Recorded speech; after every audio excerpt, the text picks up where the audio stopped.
Assalamualaikum warahmatullahi wabarakatuh. Sahabat seiman yang dirahmati Allah. Nabi Muhammad SAW lahir pada hari Senin 12 Rabiul Awal, tepatnya saat tahun gajah. Kenapa tahun kelahiran Nabi disebut dengan tahun gajah?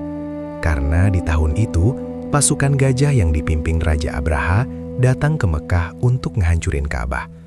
Tapi belum sempat mereka mengeksekusi rencana jahatnya itu, Allah Subhanahu wa Ta'ala mengirimkan burung ababil, yang kemudian burung-burung ini berhasil meluluh lantakan pasukan Raja Abraha.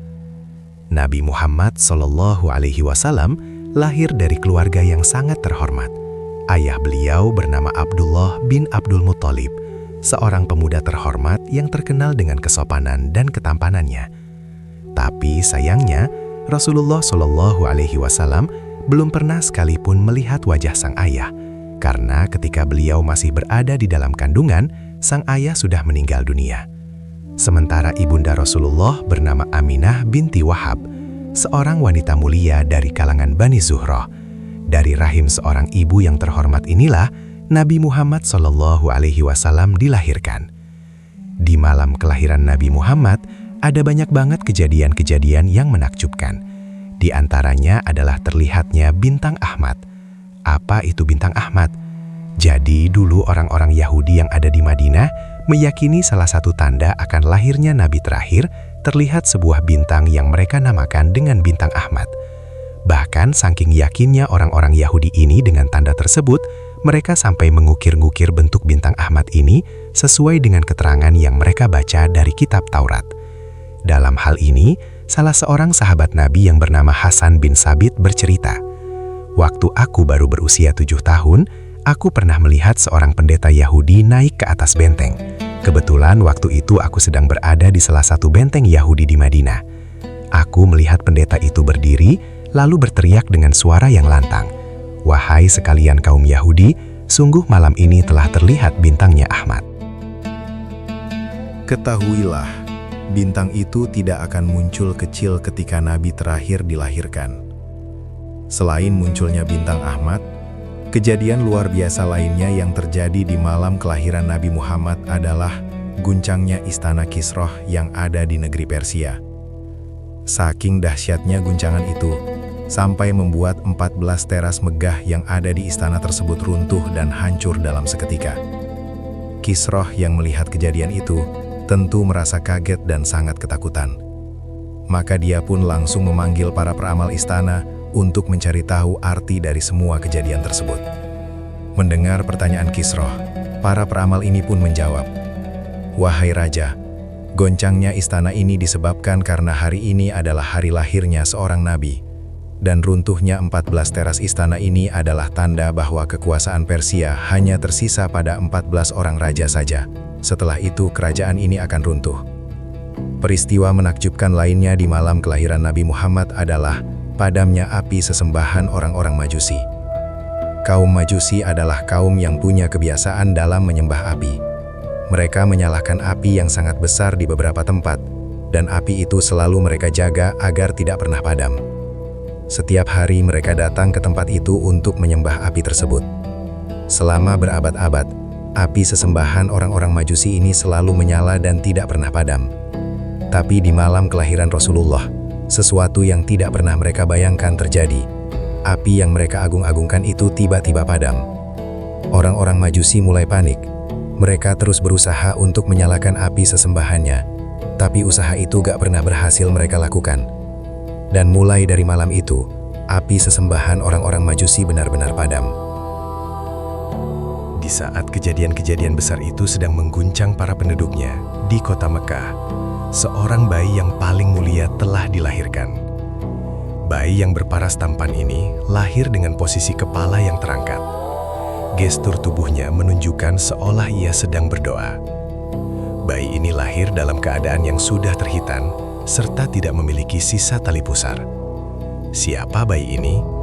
Beliau adalah Sang Rahmatan lil Alamin, Rasulullah Muhammad SAW. Ketika Aminah melahirkan Rasulullah, beliau sama sekali tidak merasa kesulitan. Semuanya berjalan begitu mudah. Tidak ada rasa sakit yang menghantam tubuh Aminah. Bahkan sebagian riwayat menyebutkan ketika Aminah melahirkan Rasulullah, beliau tidak dibantu oleh seorang pun.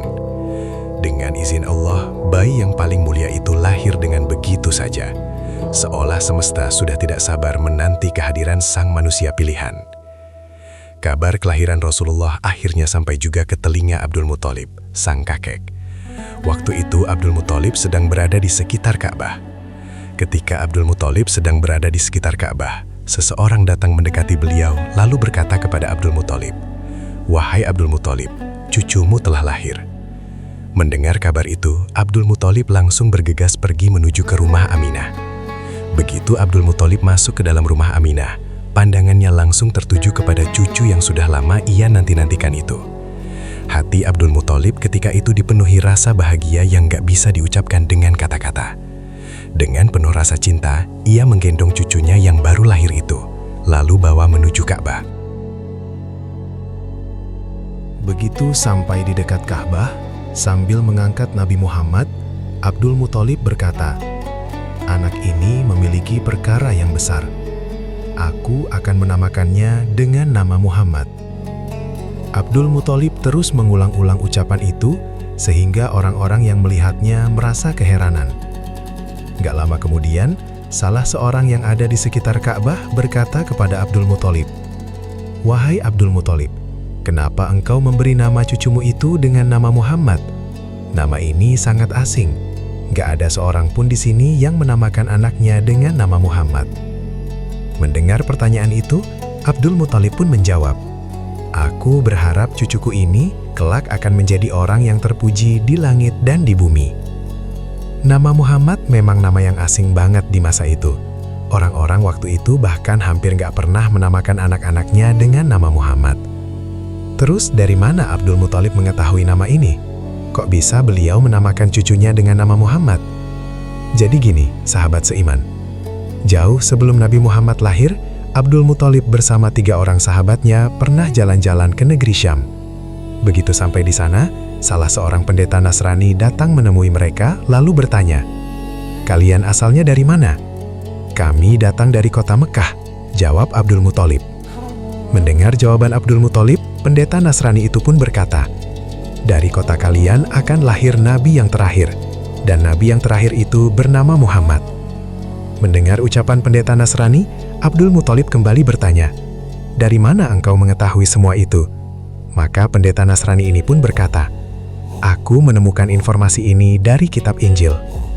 Setelah mendengar informasi dari pendeta tersebut, maka Abdul Muthalib dan sahabatnya tadi langsung bertekad, seandainya nanti mereka dikaruniai seorang anak ataupun cucu laki-laki, mereka akan menamakan anak itu dengan nama Muhammad. Dan secara kebetulan, di antara mereka berempat, Abdul Muthaliblah orang pertama yang mendapatkan cucu laki-laki. Makanya, Abdul Muthalib pun menamakan cucunya dengan nama Muhammad. Sahabat seiman yang dirahmati Allah, ada satu tradisi unik di kalangan orang-orang Arab zaman dulu, terutama di kalangan orang-orang Quraisy. Setiap kali ada bayi yang baru lahir, orang-orang Quraisy ini akan menitipkan bayi-bayi mereka kepada orang-orang Badui yang ada di padang pasir. Kenapa mereka melakukan hal itu? Jadi, ada 2 alasan kenapa orang-orang Quraisy zaman dulu melakukan hal ini. Yang pertama, agar anak-anak mereka tumbuh dan bisa berbicara dengan bahasa Arab murni atau dalam istilah lain disebut dengan bahasa Arab Fusha. Karena waktu itu, bahasa Arab orang-orang Mekah dialeknya udah bercampur dengan dialek bahasa asing. Hal ini disebabkan karena banyaknya orang-orang asing yang keluar masuk ke kota Mekah. Nah, karena orang-orang Badui masih menggunakan bahasa Arab yang murni, makanya orang-orang Quraisy ini lebih memilih untuk menitipkan bayi-bayi mereka kepada orang-orang Badui yang ada di padang pasir tersebut. Alasan kedua kenapa orang-orang Quraisy ini menitipkan bayinya kepada orang-orang Badui adalah untuk menghindari wabah penyakit. Waktu itu di kota-kota seperti kota Mekah, bayi-bayi yang baru lahir sering terkena wabah penyakit. Untuk menghindari hal ini, makanya orang-orang Mekah menitipkan bayi-bayi mereka kepada orang-orang Badui yang tinggal di pedalaman agar bayi-bayi mereka mendapatkan lingkungan yang lebih bersih dan bebas dari penyakit. Nah, karena orang-orang Quraisy selalu melakukan tradisi ini, Aminah, ibunda Rasulullah, juga melakukan hal yang sama. Maka Aminah pun menitipkan putranya yaitu Rasulullah SAW kepada seorang wanita yang bernama Halimah As-Sa'diyah. Halimah As-Sa'diyah adalah seorang wanita sederhana yang berasal dari Bani Sa'ad. Kehidupan keluarga Halimah ini bisa dibilang pas-pasan, bahkan jauh dari kata mewah. Suatu hari ketika rombongan wanita Bani Sa'ad berangkat ke Mekah untuk mencari bayi-bayi yang bisa mereka susui, Halimah bersama suaminya yang bernama Haris juga ikut di dalam rombongan tersebut. Dalam perjalanan itu, Halimah dan suaminya tertinggal dari rombongan mereka karena keledai yang dibaiki oleh Halimah jalannya sangat lambat. Bahkan saking lambatnya, teman-temannya yang satu rombongan dengan Halimah tadi sempat mengolok-ngolok Halimah. "Hai Halimah, cepatlah, keledaimu melambatkan kami." Keledai yang dikendarai oleh Halimah badannya sangat kurus. Kalau keledai orang lain bisa dinaiki oleh 2 orang, keledai Halimah hanya bisa dinaiki oleh 1 orang saja. Makanya Halimah dan Harits terpaksa menunggangi keledai itu secara bergantian.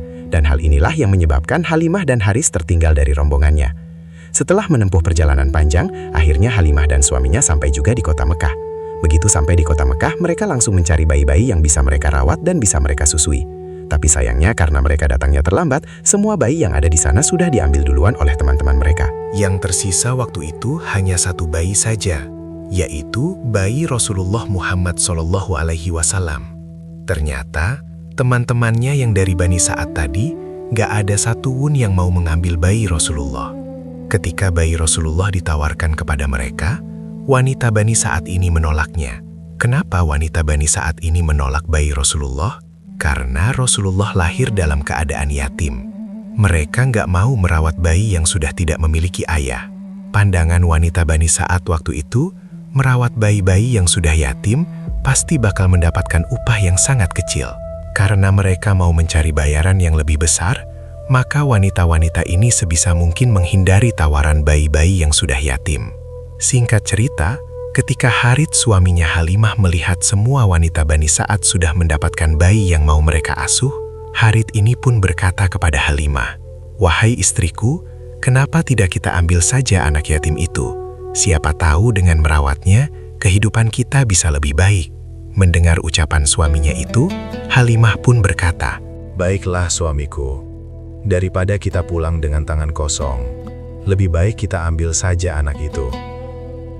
Maka Halimah dan suaminya pun langsung mendatangi Aminah, ibunda Rasulullah, lalu meminta bayi Rasulullah untuk mereka asuh. Setelah melewati pembicaraan yang panjang, akhirnya Aminah mengizinkan Halimah untuk membawa putranya itu. Maka Halimah pun langsung menggendong bayi Rasulullah lalu naik ke atas keledainya. Ketika Halimah duduk di atas keledainya, sesuatu yang menakjubkan terjadi. Keledai Halimah yang tadinya kurus, lemah, dan tidak berdaya, tiba-tiba berubah menjadi begitu kuat. Bahkan saking kuatnya, Harits suaminya Halimah sampai kewalahan mengendalikan keledai itu. Karena Haris gak bisa lagi mengontrol keledainya, akhirnya dia pun ikut naik ke atas keledai tersebut. Begitu Harits naik ke atas keledainya, tiba-tiba saja keledai itu berlari dengan sangat cepat. Keledai yang tadinya berjalan dengan sangat lambat, tiba-tiba menjadi keledai yang paling cepat larinya. Saking cepatnya, teman-teman Halimah dari Bani Sa'ad yang tadi udah pulang duluan berhasil disusul oleh mereka. Bahkan keledai Halimah dan Harits ini berhasil melewati rombongan teman-temannya itu. Ketika Haris dan Halimah melewati rombongan wanita Bani Sa'ad, salah seorang dari mereka kaget dan bertanya kepada Halimah, "Hei Halimah, itu keledai tadi yang kau pakai waktu pergi ke Mekah kan?" "Iya, ini keledai yang sama. Tapi entah kenapa sekarang kami gak bisa ngendaliin dia. Tiba-tiba aja larinya kencang banget," jawab Halimah dengan penuh keheranan. Setelah menempuh perjalanan yang panjang, mereka pun akhirnya sampai di rumahnya. Begitu sampai di rumahnya, sesuatu yang menakjubkan kembali terjadi. Unta betina milik Halimah yang tadinya kurus kering dan tidak menghasilkan susu, tiba-tiba berubah menjadi unta yang sangat gemuk, dan kantung susunya pun sudah dipenuhi dengan susu. Melihat kejadian itu, Halimah benar-benar kaget. Seingat Halimah, unta ini kan baru ditinggal 3 hari. Gak ada yang merawatnya. Tapi kok bisa berubah sedrastis ini? Karena penasaran, Halimah pun langsung manggil suaminya, lalu mengajak suaminya untuk memerah susu unta tersebut. Ketika Halimah dan Harits sedang memerah susu untanya, sesuatu yang menakjubkan kembali terjadi. Setiap kali susu unta itu mereka perah, kantong susunya langsung kembali penuh. Padahal biasanya seekor unta harus makan dan minum dulu supaya bisa menghasilkan susu. Tapi kali ini aturan itu seolah nggak berlaku. Susu unta milik Halimah terus mengalir tanpa henti. Saking banyaknya susu yang dihasilkan oleh unta ini, Halimah dan Harits sampai membagi-bagikan susu itu kepada tetangganya. Hal ini terus mereka lakukan setiap harinya. Mereka perah susu untanya, lalu mereka bagi-bagikan kepada tetangganya. Dan setiap kali selesai diperah, kantong susu unta betina milik Halimah langsung kembali penuh. Selain unta betina yang berubah menjadi gemuk dan menghasilkan susu yang melimpah, 2 domba milik Halimah, 1 domba jantan, dan yang satunya lagi domba betina yang sebelumnya juga sangat kurus, tiba-tiba berubah menjadi gemuk. Dan yang lebih mengejutkan lagi, tiba-tiba saja domba betina milik Halimah ini hamil dan menghasilkan anak yang sangat banyak. Karena domba mereka sudah sangat banyak, akhirnya Halimah dan Harits pun memutuskan untuk menjual sebagian dombanya. Dari hasil penjualan ini, mereka bisa membeli seekor unta jantan. Unta jantan ini kemudian diternak dengan unta betina milik mereka sebelumnya. Akhirnya unta ini pun menghasilkan anak yang cukup banyak. Dalam waktu yang singkat, hewan ternak milik Halimah dan Harits, baik domba maupun unta, mendadak menjadi banyak. Akhirnya Halimah dan Harits yang sebelumnya hidup dalam keadaan miskin, tiba-tiba berubah menjadi keluarga yang paling kaya di Bani Sa'ad.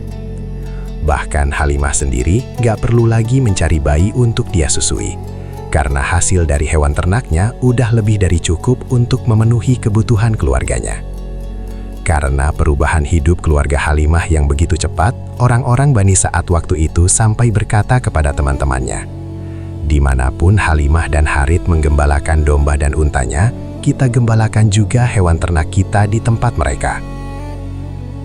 Biar hewan ternak kita ikutan gemuk seperti hewan ternak milik Halimah dan Harits." Dan benar saja, ketika mereka menggembalakan hewan ternaknya di dekat hewan ternak milik Halimah dan Harits, hewan ternak mereka juga ikut sehat dan menjadi gemuk. Semua keberkahan itu tentunya datang dari Allah. Allah berikan keberkahan yang luar biasa untuk orang-orang Bani Sa'ad, karena di antara mereka ada Halimah dan suaminya yang dengan tulus mau merawat bayi Rasulullah Muhammad SAW. Hari-hari terus berlalu. Tidak terasa, Rasulullah yang dulu diambil oleh Halimah ketika masih bayi, sekarang sudah berumur 2 tahun. Maka tibalah waktunya bagi Halimah dan suaminya untuk mengembalikan Rasulullah kepada ibunda beliau, Aminah binti Wahab. Maka berangkatlah Halimah dan suaminya beserta Nabi Muhammad kecil menuju ke kota Mekah. Ketika mereka sampai di rumah Aminah, Halimah berkata, "Wahai ibunda Muhammad, biarkan Muhammad tinggal bersama kami untuk beberapa tahun lagi. Anak ini sungguh telah membawa keberkahan yang luar biasa bagi keluarga kami. Aku mohon biarkan dia tinggal dulu bersama kami. Kami rela mengasuhnya dengan ikhlas. Engkau tidak perlu membayar kami. Aku mohon, wahai ibunda Muhammad." Setelah melewati dialog yang sangat panjang dan mempertimbangkan segala hal, akhirnya Aminah, ibunda Rasulullah, mengizinkan Halimah dan suaminya untuk kembali membawa Rasulullah. Maka Rasulullah pun kembali diasuh oleh keluarga Halimah As-Sa'diyah. Nabi Muhammad SAW tinggal bersama Halimah As-Sa'diyah sampai umur 4 tahun. Dan di umur 4 tahun ini, sesuatu yang luar biasa terjadi. Waktu Halimah sedang masak, tiba-tiba dari kejauhan dia lihat anak-anaknya yang tadinya lagi main bareng Rasulullah, berlari ke arahnya dengan wajah yang sangat ketakutan. Ketika anak-anak itu sampai di dekat Halimah, salah satu di antara mereka berkata, "Wahai ibu, saudaraku dari Quraisy telah dikeroyok oleh 2 orang. Tolong bantulah dia." Mendengar ucapan anaknya itu, Halimah merasa sangat ketakutan. Maka Halimah pun langsung meminta anak-anaknya untuk menunjukkan di mana Rasulullah berada. Begitu Halimah dan anak-anaknya sampai di dekat Rasulullah, mereka melihat Rasulullah sudah tergeletak di atas tanah. Maka Halimah pun memanggil Nabi Muhammad. "Wahai Muhammad, apa yang terjadi?" Mendengar pertanyaan itu, Nabi Muhammad kecil dengan polosnya menjawab, "Telah datang kepadaku 2 orang laki-laki. Kemudian mereka menjatuhkanku ke tanah, lalu membelah dadaku dan mengeluarkan sesuatu yang hitam dari dadaku. Setelah itu mereka menutupnya kembali. Mendengar jawaban Rasulullah itu, Halimah langsung panik. Dengan cepat ia meraih tubuh Rasulullah, lalu membuka baju beliau untuk memastikan apa yang sebenarnya baru terjadi. Dan benar aja, dengan mata kepalanya sendiri, Halimah melihat langsung ada bekas sayatan di dada Rasulullah. Melihat sayatan itu, Halimah merasa sangat terkejut. Perasaan takut dan bingung bercampur di hati Halimah waktu itu. Maka Halimah pun langsung memberitahukan kejadian ini kepada suaminya. Setelah melewati dialog yang panjang, mereka pun memutuskan untuk segera mengembalikan Rasulullah kepada ibunda beliau. Mereka nggak mau terjadi sesuatu kepada Rasulullah, makanya mereka langsung mengembalikan Rasulullah kepada ibundanya. Dan dari umur 4 tahun inilah, Rasulullah Shallallahu Alaihi Wasallam mulai tinggal bersama ibunda beliau, Aminah binti Wahab. Ketika Rasulullah berumur 6 tahun, ibu Aminah mengajak Rasulullah pergi ke Madinah untuk menziarahi makam ayahnya. Maka berangkatlah Aminah bersama Rasulullah, ditemani oleh seorang budak milik Halimah yang bernama Ummu Aiman. Setelah menempuh perjalanan yang panjang, akhirnya mereka sampai di Madinah. Begitu sampai di Madinah, Aminah langsung membawa putranya menuju makam sang ayah, Abdullah bin Abdul Muthalib. Setelah menziarahi makam Abdullah, Aminah sempat membawa Rasulullah ke rumah kerabat-kerabatnya yang ada di Madinah. Setelah semua urusan itu selesai, Aminah langsung mengajak Rasulullah dan Ummu Aiman untuk kembali ke Mekah. Dalam perjalanan pulang, tiba-tiba Aminah jatuh sakit. Kondisinya semakin lama semakin parah. Sampai akhirnya mereka pun memutuskan untuk berhenti di suatu wilayah yang bernama Abwa. Di tempat itu, sakit Aminah semakin parah. Akhirnya, sang ibunda tercinta wafat di wilayah tersebut. Ketika Rasulullah menyadari bahwa ibundanya telah tiada, tangisan Rasulullah pecah. Suara pilu yang keluar dari bibir kecilnya seolah menunjukkan betapa dalam kesedihan yang sedang beliau rasakan. Baru saja Rasulullah menziarahi makam sang ayah, kini beliau sudah dihadapkan dengan proses pemakaman sang ibu. Dan di umur 6 tahun inilah Rasulullah Shallallahu Alaihi Wasallam ditinggal oleh kedua orang tuanya. Setelah proses pemakaman Aminah selesai, Rasulullah bersama Ummu Aiman kembali melanjutkan perjalanannya. Begitu Rasulullah dan Ummu Aiman sampai di kota Mekah, Abdul Muthalib sang kakek langsung menyambut kedatangan cucunya itu. Melihat Aminah tidak ada bersama mereka, Abdul Muthalib pun bertanya kepada Nabi Muhammad, "Wahai cucuku, di mana ibumu?" Mendengar pertanyaan kakeknya itu, air mata perlahan mengalir di wajah Rasulullah dengan suara yang terbata-bata. Rasulullah menjelaskan, ibunda telah wafat dan beliau telah dikuburkan di wilayah Abwa. Abdul Muthalib yang mendengar jawaban itu langsung mendekap tubuh cucunya, lalu memeluknya dengan erat. Sambil menangis, Abdul Muthalib berkata, "Wahai cucuku, engkau benar-benar telah menjadi yatim piatu. Aku berjanji, akulah yang akan menjagamu. Wallahu a'lam bissawab. Wassalamualaikum warahmatullahi wabarakatuh."